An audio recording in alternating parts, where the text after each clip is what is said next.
Yo, what's going on, everybody? Welcome back to the Trophy Case Podcast. I'm your host, Anthony Pucci, and I'm not going to lie, since the last time I hopped on here and talked to you guys, a lot's changed in the sports world. We've obviously had the start of the baseball season in the past couple weeks. March Madness just recently concluded on the men's and women's side of the brackets. The NBA playoffs have been really heating up, especially on the Western Conference side, where being the 3 seed or being in the play-in is only separated by a few games.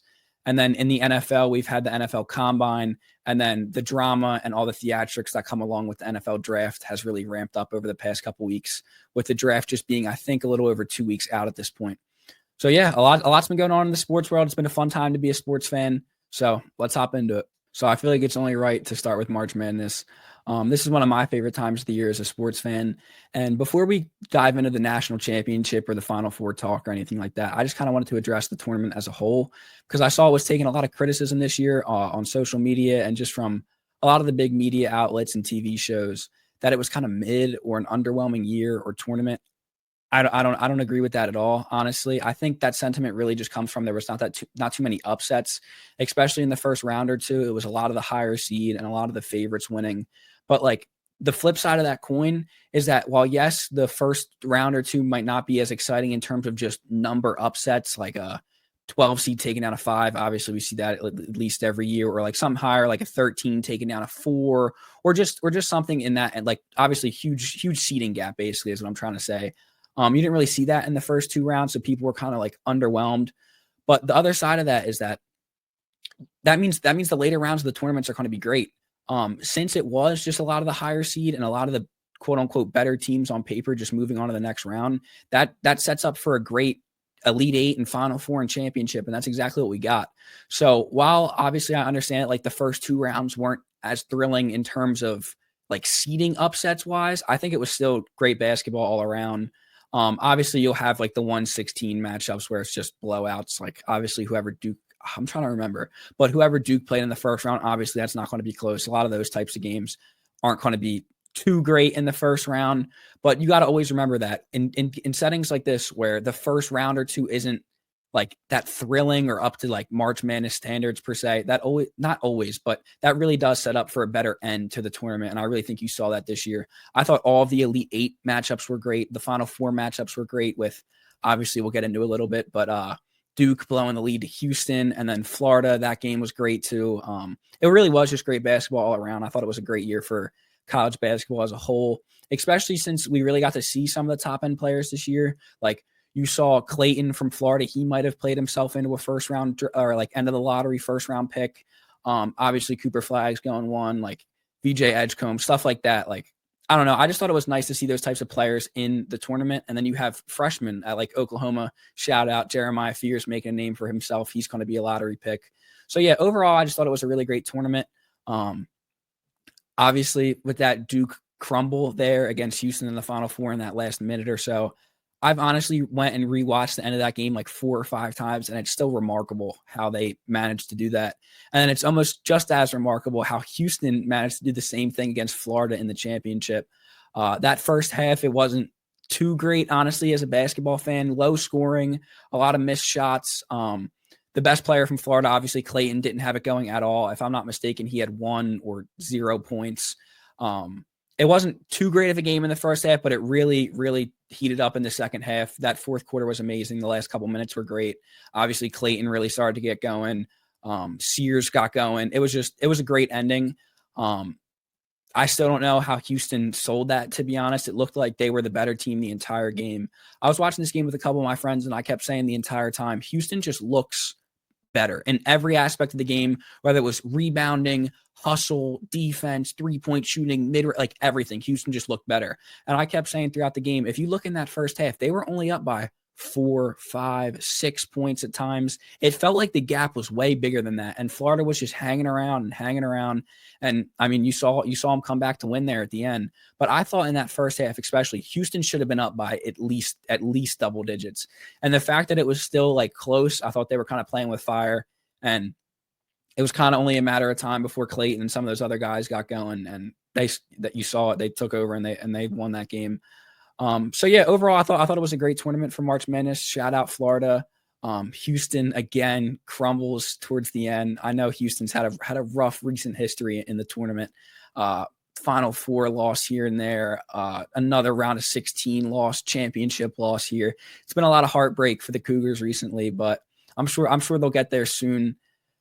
Actually, I don't know why I just said that. Maybe not. Maybe that this was their best chance, because they really did. They had it and it just slipped away. But credit to Florida, they locked it in those last 2 minutes.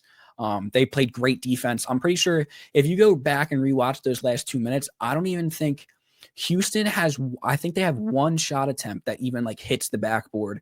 They weren't getting shots up. Obviously, that last possession with the up and down, and then he can't touch the ball, or else it was just a sad ending for Houston. But I mean, that's what happens when you let a team stick around. They really should have been up by a lot more than they were, I felt like, and that obviously would have been the difference in the game. So yeah, great March Madness. So next up, I'm trying to go by almost level of importance here. We have the NBA playoff race. Obviously, there's been a lot of discussion on the Western Conference side, with it just being honestly the more interesting conference. On the Eastern Conference side of the bracket, we kind of know how things are going to shake out. It's going to be the Cavs. It's going to be the Celtics. It's a big debate right now of if those two are really the only contenders out East. And honestly, I don't really see how it's even a debate. Obviously, the Knicks are in there, and a team you can't forget about. The Bucks are in there too. But I know obviously the popular stat this year has been Knicks versus teams above 500, or Knicks above like some of the best teams in the league. And obviously, I think that's a little bit overblown. Obviously, any of the best teams in the league, other teams aren't going to have a good record against. It's not too complicated there. But obviously, I still think the Knicks could win a first round matchup. I think the Pacers would be a pretty interesting matchup. Obviously the Pistons have had a great year. That'd be an interesting matchup. But I do still think that the Knicks have the tools and should hypothetically get out of a first round matchup. Talking about the Cavs and Celtics, it feels almost inevitable that they're going to meet in the Eastern Conference Finals. They just feel like the two best teams. Obviously, some people throw Milwaukee in there, but with Giannis, I mean, I don't know. It's just an interesting vibe going on over there in Milwaukee. Dame's obviously been hurt, but I don't know. It's like Giannis puts up these numbers now, and it doesn't really result in much. Obviously, they made their big swing and going for Dame and getting rid of Chris Middleton and getting rid of Drew, but I don't know. It really does feel like the Bucks have missed their mark a little bit, or at least for this like version of Giannis, if that makes sense. Because Giannis is still in his prime. There's no problem with Giannis. I just feel like maybe some of the coaching issues going on over there in Milwaukee, and just like generally the way the roster is constructed, I don't really think it's built to compete at the highest level, especially when you have teams built like the Celtics over there, or even the Cavs, who obviously people didn't really expect this out of them this year. Like the way the Cavs are constructed is so much better than the way the Bucks are constructed, and the Bucks have the best player out of both teams. So it's just interesting. I think the Bucks, it's going to be another weird offseason for them, because now you're tied to Dame, so it's like he's not really leaving. You're kind of filling in the surrounding pieces around Dame and Giannis, but I mean, they've showed us that they haven't really done that so far. Now the bigger question looms of if Giannis possibly asks out. You've heard the quotes with Giannis saying that he likes the foreign stars in the big market. He likes the like the Luka trade when that all went down. So I don't know. It's definitely going to be an interesting offseason for the Bucks, especially if they flame out in the first or second round, like a lot of people are expecting them to. But over to the Western Conference, obviously we have the Thunder locking down the 1 seed over there. The Rockets, shout out to the Rockets. Nobody really gave them that much credit this year, or even before the year or during the year. The Rockets are kind of disregarded as like, yeah, they're good, but like nobody really takes them seriously. And where I get where that's coming from, I personally don't think the Rockets are a title contender per se. I still think they should be respected immensely for what they've been doing this year. Amen Thompson is one of the best rookies in the past couple years. I don't think it's like hyperbolic to say that at all. He's the exact type of person you'd want on your team. Dude's unbelievable. Obviously, you got Sengun down there. You've got Jalen Green balling out. You've got not Jabari. I was going to say Jabari, but I wish I could say Jabari was balling out. But honestly, just shout out the Rockets to be the 2 seed, to have 52 wins with a couple games left. It's been a great turnout for the Rockets. It's going to be interesting to see what they going forward, because it's kind of like, where do they go from here? Like, what is Sengun's ceiling? What is Jalen Green's ceiling really? Like, what could you potentially get for him in a trade? But yeah, great year from the Rockets. As of right now, Thursday. The Lakers are the 3 seed, Nuggets 4, Clippers 5, Grizzlies 6, Warriors 7, Timberwolves 8. I don't know if necessarily it's going to stay like that. Obviously, we still have a couple games left. Just some quick notes on the Lakers. Obviously, great win last night. Luka goes off against his former team, the Mavs, in Dallas. Obviously, crying at his tribute video. Got a feel for him. But he said after the game, like, I love these people, but it's time to move on. Honestly, kind of sad moment, but he's right. You do got to move on. He's in LA now. He's playing with the GOAT. Time to lock in, go get a title. I think they really are going to compete for a title this year. I'll come out with another video when the NBA playoffs officially start, giving my full predictions once we see how the bracket falls. But I really do think it's going to be a Lakers-Celtics finals, which is obviously great because we know the historical context between those two teams. But I think Celtics kind of like perfect team building, and Tatum and Brown and White and Porzingis and all that going up against kind of like the two superstars of the old man and the youngin with LeBron and Luka. I think it'd be great finals. I'm a little bit biased. I'm a big LeBron fan, decently big Lakers fan. So I do think the Lakers are honestly winning the chip. But my bias aside, obviously with the Nuggets, it was very interesting. They fired Mike Malone and their GM. Honestly, I was never a big fan of Mike Malone, to be honest, just as a Lakers fan. Like the whole Lakers, I'm your daddy thing, I always thought was kind of corny. And I think he's always been like very active at the microphone. And I do got to respect that, I guess, a little bit, but he just wasn't my favorite coach per se. But in terms of the basketball part of it, I think it's very interesting. Obviously, we saw Taylor Jenkins get fired a few weeks ago for the Memphis Grizzlies, with them holding on to a playoff seed and him seemingly unexpectedly getting let go. It's kind of the same thing here happening with the Nuggets. It's interesting. The more reports you read, it kind of seems like the writing on the wall for this was kind of there. But it was just kind of interesting timing of it, obviously, with them about ahead in the playoffs and with them having the best player in the world. It's just an interesting move to fire your coach. And I was reading a report recently that a lot of apparently Michael Malone lost majority of the locker room when he gave Russell Westbrook that longer leash and was letting letting Westbrook play all the time. A lot of players apparently didn't take too kindly to that. And it just kind of like ruined the vibes a little bit in the locker room, which is like, I don't know. I can kind of see both sides of that. It's like Russ has obviously caused problems before. He sold, I think it was 2 games for them like a week ago where he came down, like bricked the layup at the end. They end up losing. I think something similar happened in another game. But I don't know. Like if you're on the Nuggets and that ruffles your feathers that much, like, I don't know. Maybe you got to toughen up a little bit. So I don't know. It's interesting with the Nuggets. I could see them losing in round 1, or I could also see them in the Western Conference Finals. I don't think that they have enough to win a title per se, especially with Jamal Murray hurt. And it was interesting earlier this week. Michael Malone said that they hope Jamal Murray is going to be ready by the playoffs. So obviously that's not too good of a sign. But when you have the best player in the world with Nikola Jokic, and especially the way he's playing right now, he can just wake up one day and decide he's going for 50, 20, and 10, and that's seemingly what he does. So when you have a player like that, who's clearly the best player in the world right now, playing at that level, you can't really rule out anything, especially in basketball where it's such a superstar-driven league where one guy can really carry your roster. I could see the Nuggets getting hot with obviously Jokic playing the way he is and Murray coming back and MPJ starts hitting some shots and Christian Brown starts finding his role a little bit throughout the playoffs. Like I could see them going on a roll, but I could also see Jamal Murray's not healthy and Jokic drops 40, 20, and 10, like I just said, and they lose because, I mean, we've seen that a couple times. That seems to be teams' kind of way of stopping the Nuggets now, or at least this current iteration of the Nuggets. They found out that, hey, man, let Jokic go get his 40 and 25, but it's not going to be enough to win the game for them single-handedly. I don't know. It's definitely been an interesting season for the Nuggets, and the Nuggets have an interesting future because it's going to be wild to see if them letting Bruce Brown go and them letting KCP go and them deciding to kind of let these more glue guys go and replace them with younger kids and younger prospects, if that's going to kind of cost them part of Nikola Jokic's championship window. Because obviously, like I understand you can't pay everybody, especially some of those older like veteran guys after they go and win a championship and play like that during a title run, they're going to get a bag and you can't fault them for that at all. But it's going to be interesting since the front office decided to let them go and decided to kind of save a little bit of money and let the Christian Watson, let the Browns of the world play, let the I can't think of his name, but let some of the other guys play. Obviously, it hasn't been the greatest turnout for the Nuggets. Their starting lineup as a whole without Murray is kind of weak, and especially once they go to that bench, that's when they really get hurt.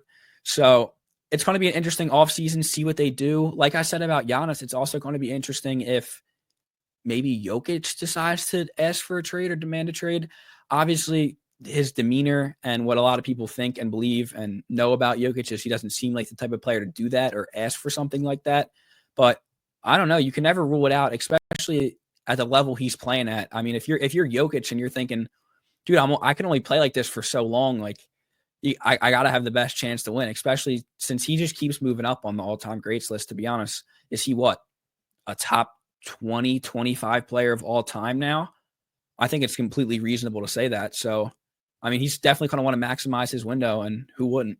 Diving into the 5th-seeded Clippers, I think it's going to be honestly super interesting to see what they do in the playoffs, because with Kawhi back and healthy and Harden playing the way he's playing and Norman Powell and Zubac and a lot of they have a lot of really, really solid players that if you're not watching late night West Coast basketball, you might like not know. Obviously, everybody knows Harden and Kawhi, but since Kawhi's kind of been in and out of the lineup the past couple seasons, it's easy to kind of forget about him and how good he can really be when he's playing and he's locked in.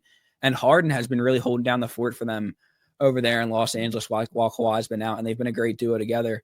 So I think the Clippers could be honestly a super fascinating team to see the way they would match up with who they would match up with, honestly, because I think they could cause some real problems depending on who it is that they end up seeing in that first round. Because the way the Clippers can defend and the way Harden can get it going and the way Powell can shoot it from three and the way Zubac can rebound and the way honestly, I think they're a little bit of an underrated team right now. I don't want to say like super underrated because I could also see them just losing in the first round in like 6 games and it's not anything.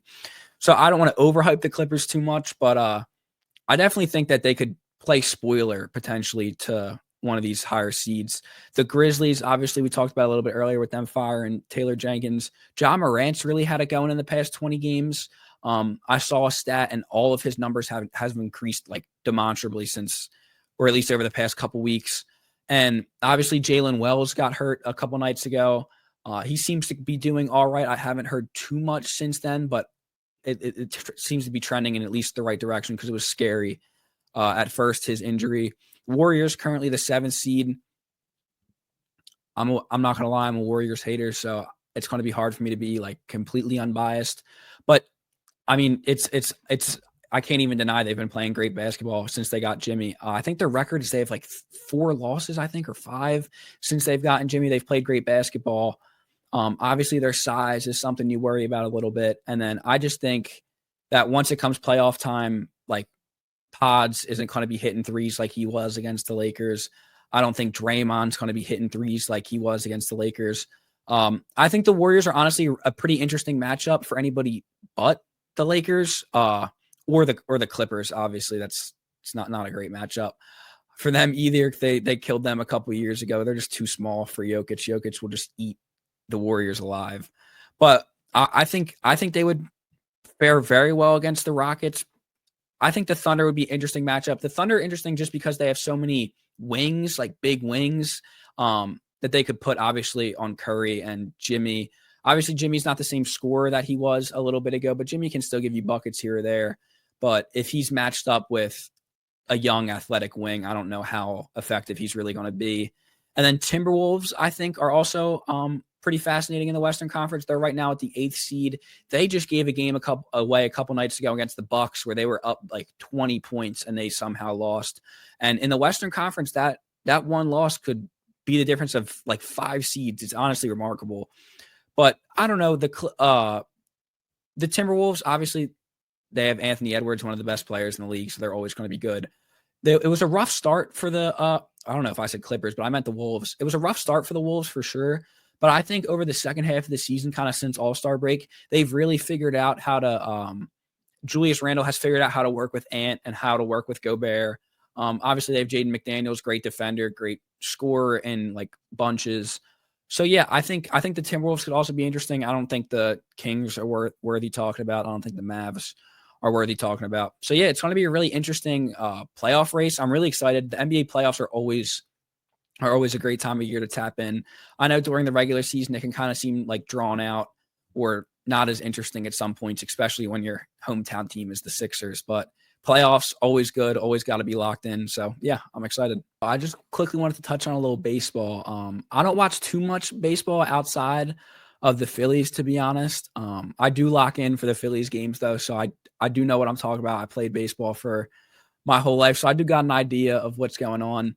But I was at the Phillies game a couple days ago when they played the Dodgers on Saturday. Their only loss during the Dodgers stint, which was obviously tragic to be at. Super boring game. I'm pretty sure their only run was on a missed throw in the first inning where I think it was Trey that stole home. But other than that, the Phillies have looked great. Obviously, a big win yesterday against the Braves. Super stressful game, to be honest. That game, it was only game 11 of the year, and it already took 5 years off my life. The overarching story so far for the Phillies has been 1, Bohm sucks, and 2, the bullpen is a problem. Those are the 2 biggest takeaways from the Phillies season so far. Bohm, in my opinion, shouldn't even play anymore for the Phillies. Really, I think Sosa's better. And I don't really think it's close. I think Sosa has to play right now, whether it's over a Kepler or a Marsh or a Bohm, whoever is kind of like not doing too hot at the moment.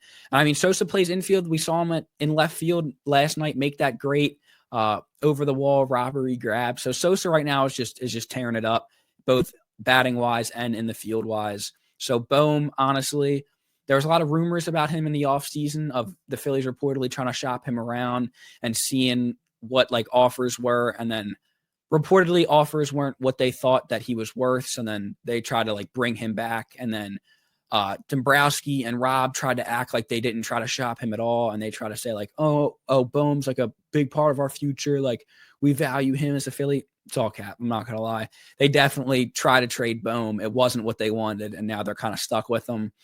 And just Bohm's like attitude overall, like his antics, his demeanor, his pouting, his like just the whole package. Like if he's not doing well, he really seems to like bum it to a whole new level. So I just don't think it's something that the Phillies really want in their locker room or should want in the clubhouse right now. And I just think until Bohm gets his stuff figured out, because that his approach is horrible. It's the same approach that got the Phillies destroyed in the first round of the playoffs last year. He's still like, I don't know what it is. I don't know if it's himself not wanting to be coached. I don't know if the coaches like thinking that he's hot stuff and not wanting to like tweak his swing or like something has to change with Bohm. And something's got to change fast, honestly, because Sosa's coming for that spot. But other than that, I think the bullpen has been atrocious. You can't, outside of Jose, who has a lot of pitches and a lot of wear and tear on his arm already. He's been throwing like 30 pitches, 32, 35. There's nobody else in the bullpen that you trust at all. There's nobody else you trust. I have it pulled up here. So they've tried to sell us on the Kerkering thing for the past year or two. I think he's good. I don't think he's a high leverage arm though. I don't think you can trust him in the biggest spots. Jose obviously has been the man. Romano, there's been some debate on how you pronounce his name. Whatever his name is, it should be sucks. He literally sucks.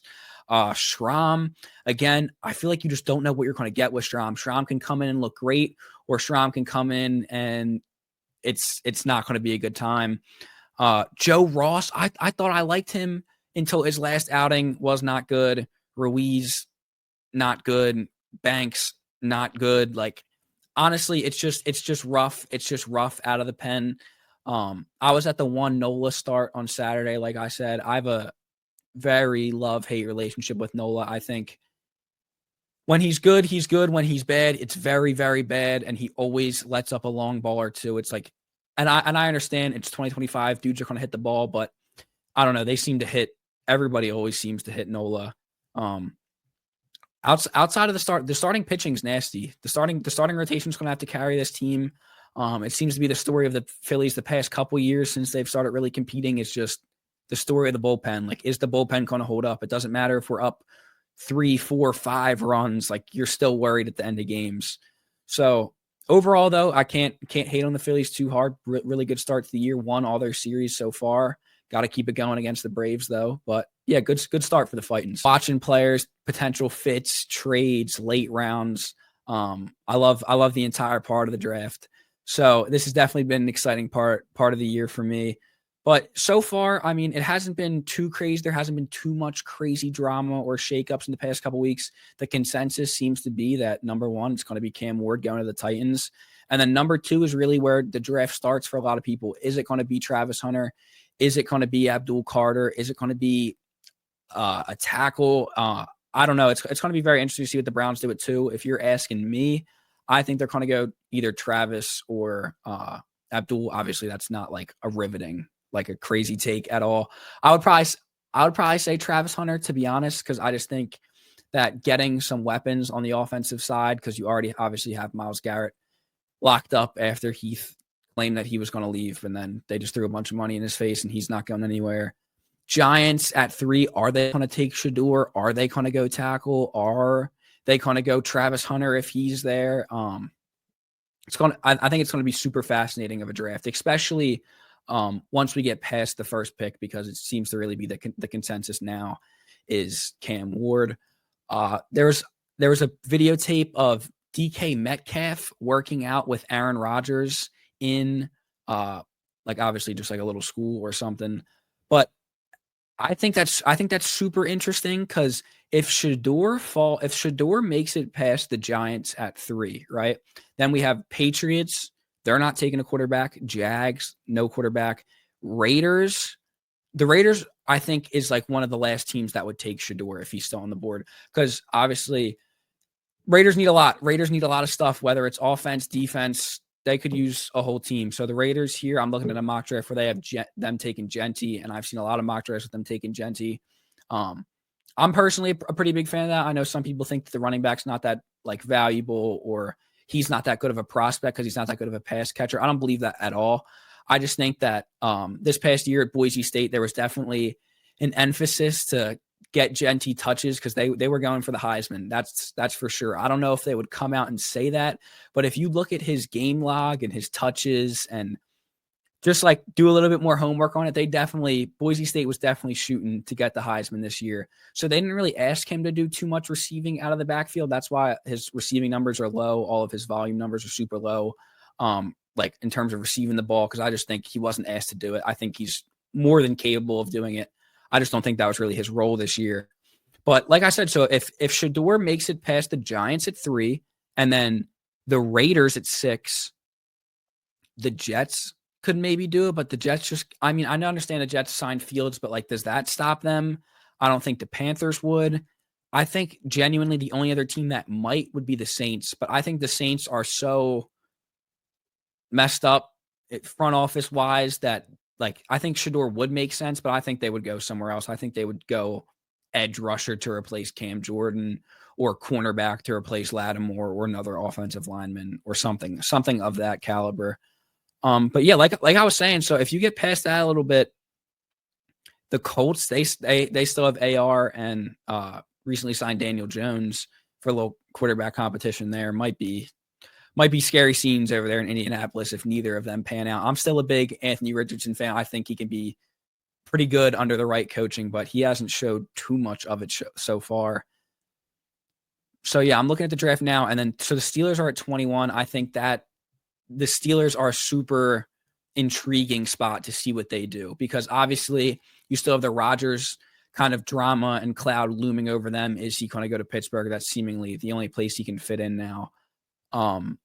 But does that stop Pittsburgh from drafting Shador if he's there at 21? If he's there past the Saints, do the Steelers try to trade up for Shador? Do they like him that much? Are they talking to Rodgers? What's Rodgers thinking? If I was the Steelers, I would not care at all what Rodgers has to say. I wouldn't even be dealing with Rodgers, but they seem to be in that business. Like I said, DK practicing with Rodgers, like they seem to be kind of playing around or at least like plan with going that route. But I honestly think that they draft Shador. If the Giants and the Raiders go a different direction, I think Shador is going to slide a little bit. And I think the Steelers would be the perfect place for him to slide to. But in the next couple days or in the next week or so before the draft, I'll definitely do a full mock draft for you guys. I honestly just really enjoy doing it. I have a bunch of mock drafts that I'll do throughout the year and like different trades and stuff. But I'll definitely make sure to get out a video about that for you guys. So I think that'd be pretty fun and a good watch. So yeah, that's been a little recap this past few weeks in the sports world. I'll try to do these more often. I've just kind of been letting some of the news stack up a little bit, so I had enough topics to get a good show out here. But obviously, with the NBA playoffs about to start, baseball season going on, draft about to go. It's going to be a good couple weeks here as a sports fan. So I'll definitely be sure to get some content out to you guys. And thanks for tuning in. Later.